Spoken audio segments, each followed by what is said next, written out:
Welcome to episode 3 of the Fergo and the Freak podcast. I'm that bloke from Rugby League Project, Andrew Ferguson, and join me is League Freak, today responding to your emails and comments. How you going, mate?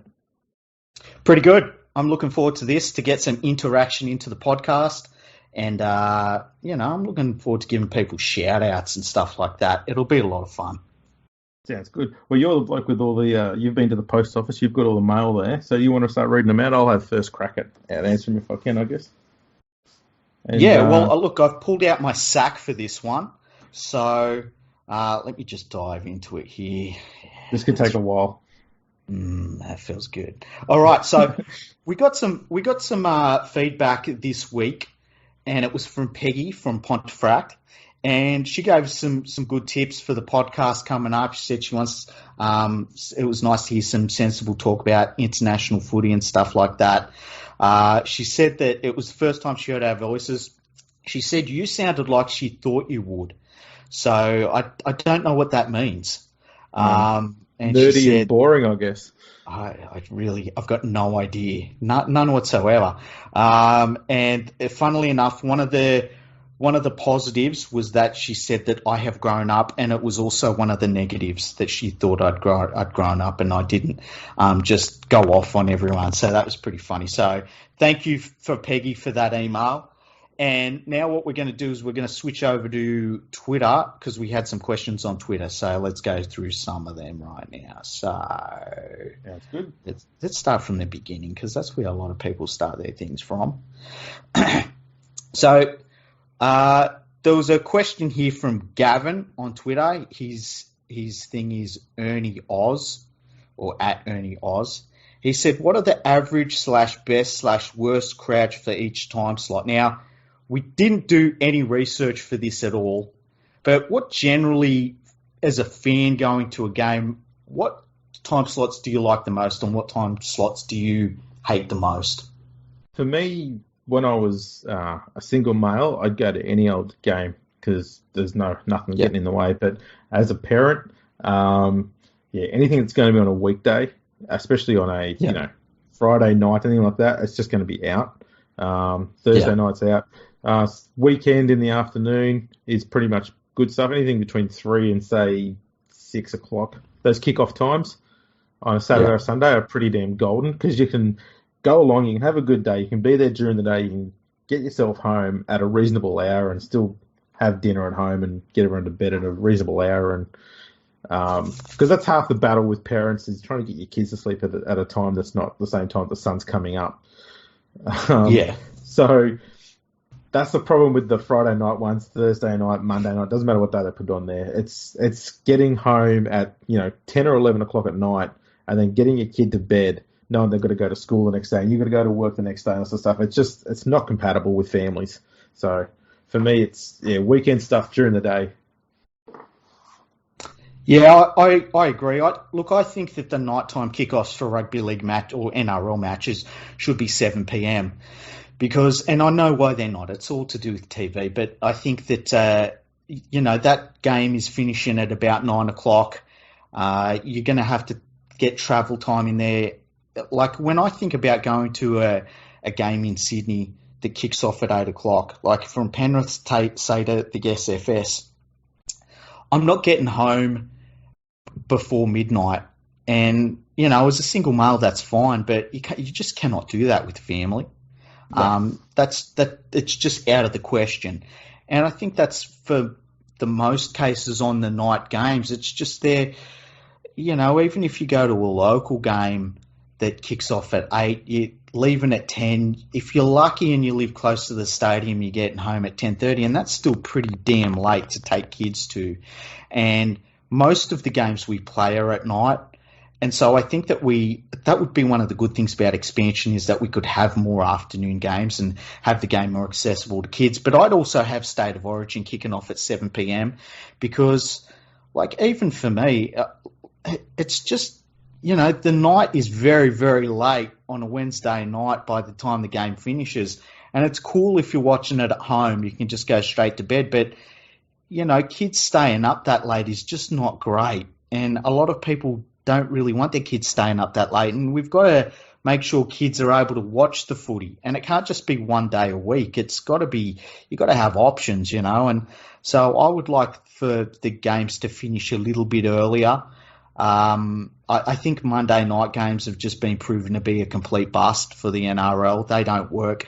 I think some Thursday night games for certain teams are not too bad, but I think for the most part they're not great.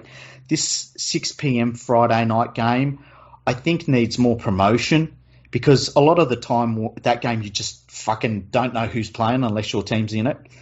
But, you know, generally early kickoff times would be better, but yeah, I'm kind of like you. I think the Sunday afternoon games are just beautiful and perfect in every sense, and I love them afternoon games. Yeah, to me, I don't even know why we don't even look at the mad idea of having games kicking off at midday. You know, if you're going to have games on the weekend, which is a good time to do it, why not have like 3 or 4 games on each day and start kicking off at 11 in the morning, midday, something like that, and just go through and finish up at 8 o'clock. You know, you get 3 or 4 games in a row on one day. There's no reason why you can't do it. I mean, in the past, there was a reason why the kickoff was so late, and that was because you had reserve grade and President's Cup playing in the games before, but that barely happens anymore. So there's no excuse. And, you know, but they're going to broadcast it anyway. It doesn't matter what time you kick off. They're always going to broadcast it. They've paid for it.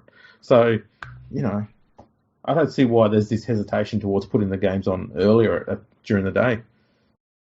Yeah, I think that's one of the good things about sometimes you get Warriors games that will kick off at around about midday because it's their Sunday afternoon. Yeah. I mean, I don't think they did that too much last season, but I mean, that's been the case before in the past. And look, that's one of the good things about when they do expand the competition. Things like a team in Perth, they'll be able to play a Sunday afternoon game, but it will be broadcast at night in the eastern states. And I just think that, you know, the more afternoon footy we have, the better in general. So that's one of the things that I think the comp needs expanded for, because we do have time slots that will be able to service better while also servicing just the general rugby league going public as well. So yeah, I think that we've pretty much covered that, but definitely like Monday is completely out, and Thursday is probably on its way out in terms of what fans want. But the 6 p.m. Friday game, that's the one where I think it needs more work, and maybe have the right teams, pick the right teams for those sorts of games too, because there's certain teams where that is never ever going to work. I think of the Cowboys as being one. You know, there's a few Sydney teams that wouldn't work with just because of traffic and things like that. Whereas you might get a team like, for instance, I'm trying to think who would it work good for. Oh, Brisbane and Canberra, and would probably work well. Even Canberra Melbourne had it the other week, and they didn't have the worst crowds. And Canberra's so easy to get around. Like, if you're the other side of the city, like Canberra's only 30 minutes to drive across it, really. So Canberra's not too bad. And yeah, Brisbane, I think, is probably a good one as well. Melbourne's not too bad either, because you've got 2 train stations that you can get to that are right near the ground there, or you can walk from any of the main centre ones in the township there, in the city there. Sorry, so getting to the Tammy Park's not a real burden either. So it could probably work there as well. Yep, that sounds good. Oh well, I reckon we've done that one. Fixed. So thanks for that question. Next question. Let's go for one. Richard Cranium. And I don't know what his friends call him, but he said thoughts on expansion and relocation. His thing is Mitch_T13. We're basically, Richard, if you listen to our last podcast, we fucking smashed that subject. We talked about it, what was it, for like 10 minutes or something like that? 10, 15. I think it might have been 15. Mate. Yeah, I remember skipping lunch for it. Yeah, so if you just go back to the previous podcast number 2, you'll hear all about that, Richard, but thanks for your question. Dave, which is Dizzy_Dave23, said that he would ask us a question for a shout-out, but he's deaf, so he doesn't have any fucking idea if he'd get a shout-out. And Dave is a long-time follower of mine. Dave won't know that I've said any of this, so I know, but I wanted to make sure I mentioned him anyway. Andy, who's his one is, what the fuck does this say? Ball Weary Mill. That's his thing. I don't know what that's supposed to mean. I hope I haven't said anything wrong. He said, thoughts on the luxury tax, like that is used in basketball and baseball in the US, and the pros and cons, but a lot of pros. So I think he's talking about prostitutes there at the end. Yeah. So well, pros are just prostitutes. I always used to say pros are prostitutes and cons are Salford supporters. But anyway, so a luxury tax, for anyone who doesn't know, and I'm going to use some real basic salary cap figures here just to make it easier. So say the NRL salary cap was $10 million. You would be allowed to spend over $10 million. So you could spend $11 million on your team. But that extra $1 million you spend on your team, you would then have to pay a tax to the league. And that tax would be the amount over the cap you spend, but you would times it by a certain amount. So I think in the NBA, it's times by 3. So if you spent on your $10 million cap, if you spent $11 million, you would have to give $3 million to the NRL. So you're basically going to be spending $14 million to spend that extra $11 million. Hopefully that all makes sense. It's a big burden to carry. It definitely is something that teams have to consider. It does allow them to stack a team with talent, and we've seen that with the Golden State Warriors in the NBA. But you can't stack it with too much talent because the return just stops count. It stops being worth it. We've seen some teams in the NBA, and my team, the Houston Rockets, really work hard to stay under the luxury tax because their owner doesn't really want to spend over the luxury tax. It brings up different scenarios with the way that you put a team together. It is an interesting concept, but I don't think it would work in the NRL for the simple fact that our administrators are pure shit. And our pure shit administrators tend to like to run these clubs into the ground and then leave.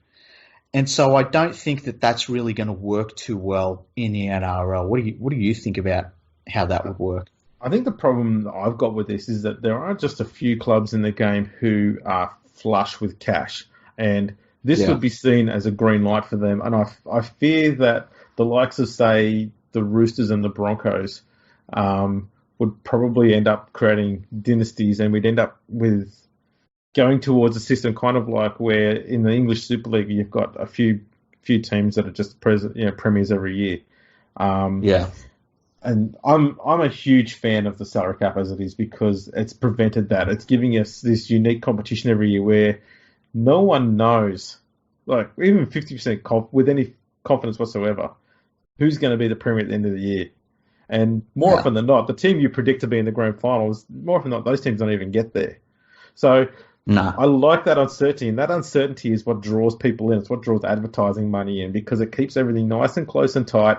It keeps people watching till the very end. Whereas if you've got a competition that's more of a foregone conclusion, people will lose interest pretty quickly. That means viewerships will drop off once teams get knocked out, and teams are going to know pretty quickly if they're going to be any good or not, or whether they're going to be able to compete. And advertising money and TV rights, stuff like that would all fall to the wayside, I fear, under that system. I think it's kind of counterintuitive to the way the salary cap works to start with as well. Yeah. I mean, there's a lot of people that don't like the way the current salary cap works, but it's very hard to argue against the results of it, even though we've had some teams break it. In fact, we've had most teams break it. It's still got us to a point where the worst teams in the league, they're not the worst teams because they can't attract talent or bring talent through. It's mainly because they're poorly run. And once they get new management in, they tend to do pretty well. And you've seen a lot of teams over the course of the year, years going back like 20 years now, where Penrith were wooden spooners, and then a couple of years later they were the champions. And look at Parramatta this year. They had a terrible year last year, and they're going much better this year. Newcastle's a really good example of a team that was really terribly managed, but have managed to put together their team in under this salary cap era that's pretty good now. I mean, they're not a world beater, but they're all right. Everyone's got a shot in the NRL, and we've had no back-to-back premiers going back to 92, 93. And I think that it's pretty much, it's doing its job at the moment. And I agree with you. I think if we allowed a luxury tax system, I think Brisbane straight away would just start buying everyone. I don't think people realise where Brisbane's at financially. They could probably run 2 NRL teams comfortably.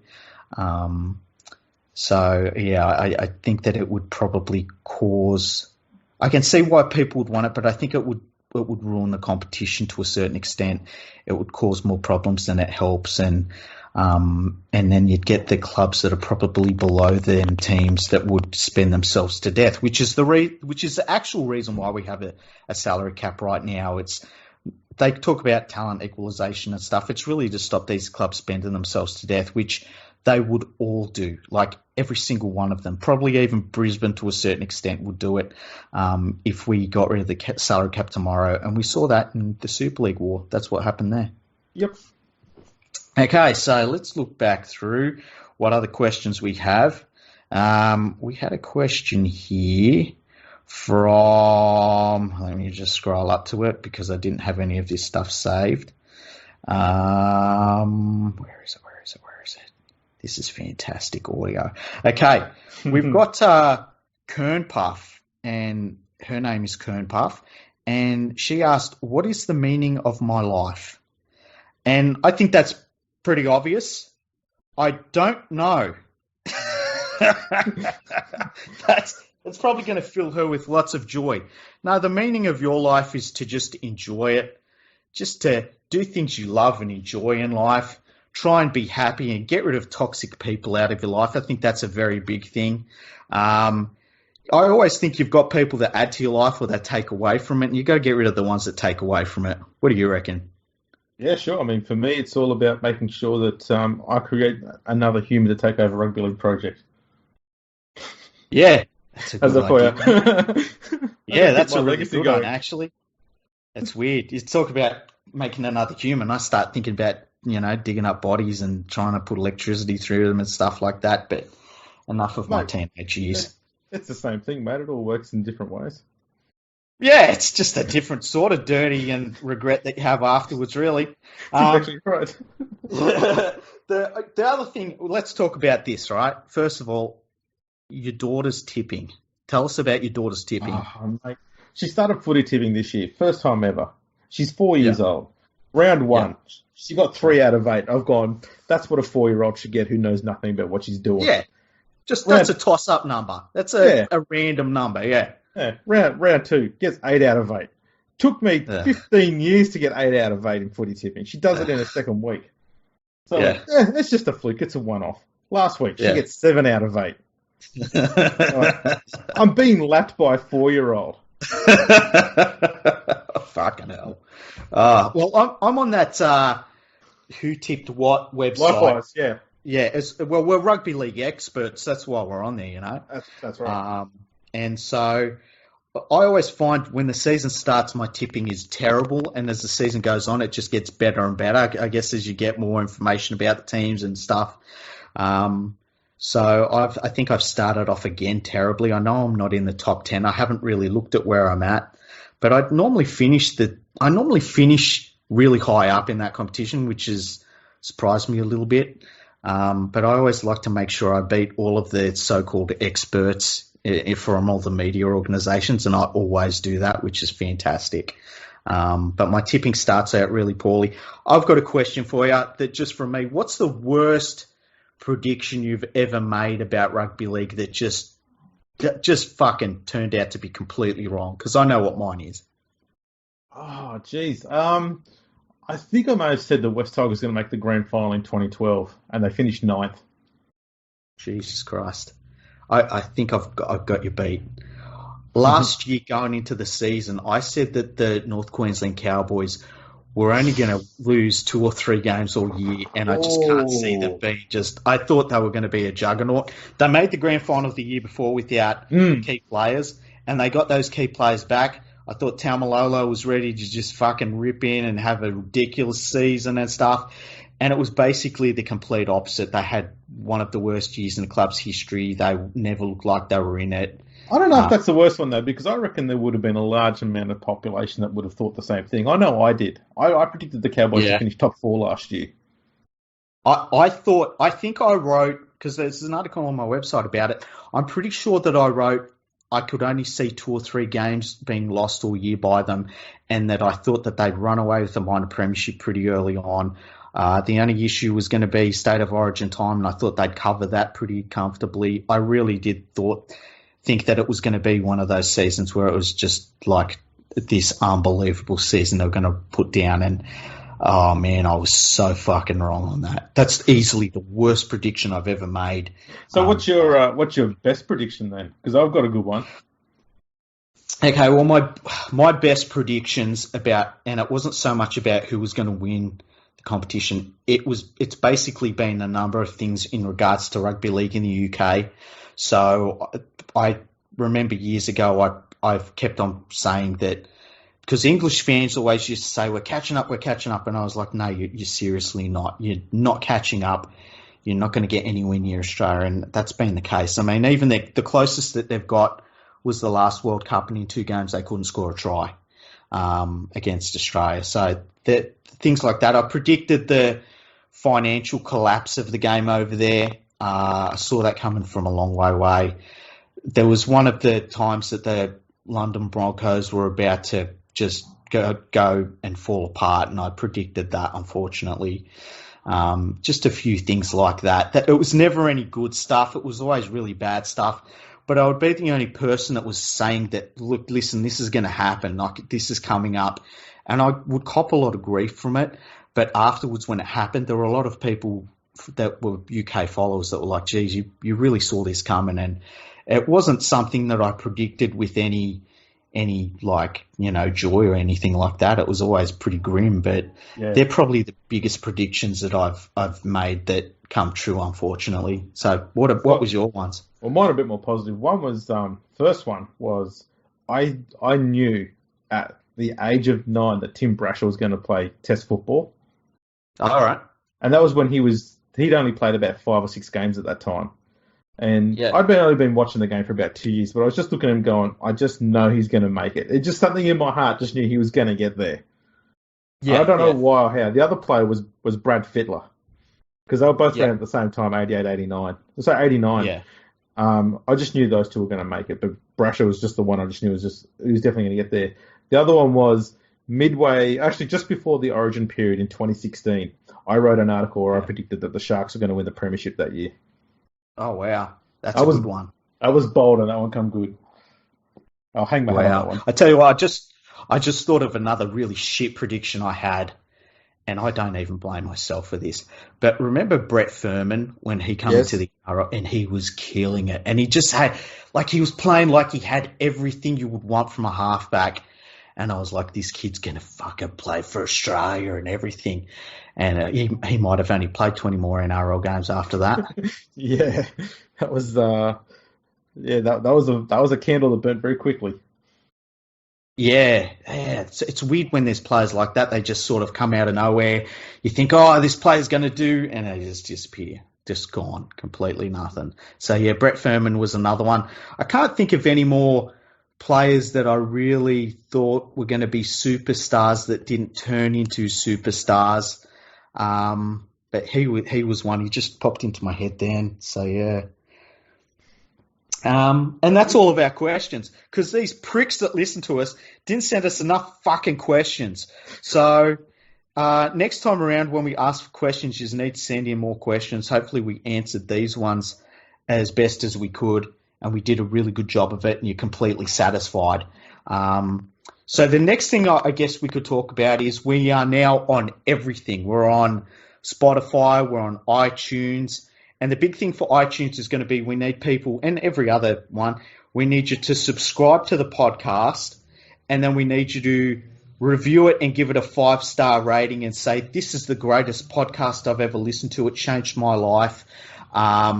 And just all of the good stuff that you would ever say about a podcast. Really go over the top and make it ridiculous. like I won $5,000 listening to this podcast. That always works. Yeah. Share with your That's friends. a really good one. I won lots of money listening to this. What are other ones? Like penis screw? Yeah, just basically say anything that like you'd get Joe Rogan fans doing, like, bruh, now I'm on keto and I've lost 20 kilos, bruh, and lifting kettlebells and I'm doing archery and on my shroom tech. All of that sort of stuff. You know, we want to have the same sort of influence on you. I swear to God, someone started whippersnippering outside.